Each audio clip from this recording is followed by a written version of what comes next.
στα πόδια. Η πάσα για τον Μάνταλο που γυρίζει σε ένα χώρο που εκεί ο Περέιρα δεν μπόρεσε να βρει την μπάλα. Σουτάρει ο Χατζησαφή κόντρα. 1-1 από τον Μαρσιάλ. Μαρσιάλης απέναντι από τον Κουέστα. Με λίγα μέτρα χώρα. Μία η μπάλα από την άλλη του Κουέστα. Πηγαίνει στον Ελίασον που είναι στο λάθος του Φρεντισάκη. Ο Ελίασον παίζει για τον Πιερό. Και πάλι για τον Ελίασον. Ο Κουέστα, ο Μαρσιάλ 1-1. Στο 80ο λεπτό του παιχνιδιού, Αντώνη Μαρσιάλ.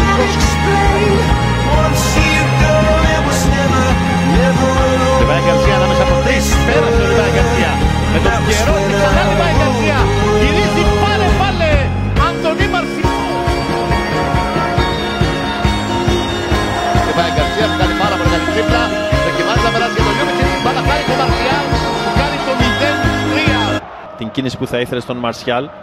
Μαρσιάλ όμως κινήθηκε σε διαφορετικό χώρο. Πινέδα για τον Μαρσιάλ. Πέρασε ο Μαρσιάλ, πλάσαρε ο Μαρσιάλ, σκόραρε ο Μαρσιάλ στο 50ο.